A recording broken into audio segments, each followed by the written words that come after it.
Bonjour, docteur Catherine Solano. Bonjour Caroline. Vous êtes sexologue et on va parler avec vous aujourd'hui des varicocèles et de leur relation avec l'infertilité chez les hommes. Alors d'abord, on commence par une petite définition.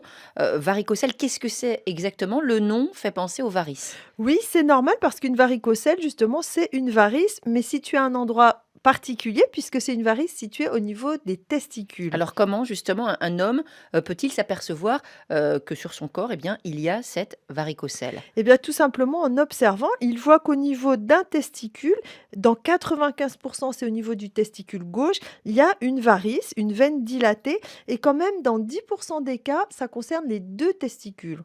Et à quoi sont dus ces varicocèles? Mais c'est dû au fait qu'une valvule des veines ne fonctionne pas bien à ce niveau-là. Parce que normalement, le sang veineux retourne des testicules vers le cœur. Et donc, il doit remonter et donc aller dans le sang contre le sens de la pesanteur. Et pour que ça fonctionne quand même, les veines ont des valvules. Du coup, quand le sang remonte, il est bloqué, il ne peut pas redescendre. Et quand les valvules ne fonctionnent pas bien, ben, le sang redescend et il stagne dans le testicule, dans la veine, et il finit par la dilater. Alors, docteur Catherine Solano, les conséquences, hein, maintenant, qu'est-ce que ça pose comme problème si un homme a une varicocèle? Bon, d'abord, esthétiquement, c'est un peu gênant parce que c'est peut-être pas joli d'avoir une veine très dilatée au niveau d'un testicule. Et puis, ça peut provoquer une sensation de pesanteur. Mais ça, c'est pas le plus gênant. Ce qui est le plus gênant, c'est que le varicocèle, ça peut être un facteur d'infertilité chez l'homme. Alors, comment l'expliquer?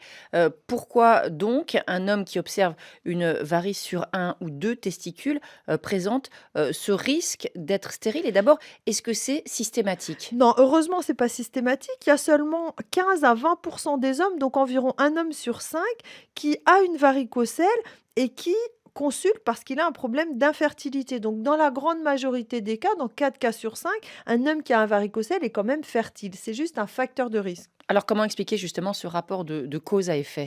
Il y a plusieurs causes. Une des causes, c'est que le fait d'avoir les veines gonflées, ça fait augmenter la température du testicule à cause du sang qui stagne.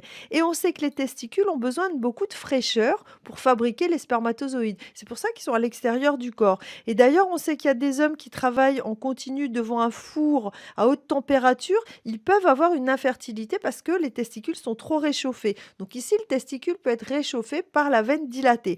En plus, à cause de la stase veineuse, on appelle ça, c'est-à-dire que comme le sang stagne, la circulation se fait plus aussi bien dans le testicule et du coup, la fabrication des hormones et des spermatozoïdes fonctionne aussi moins bien. Alors, s'il y a entre 15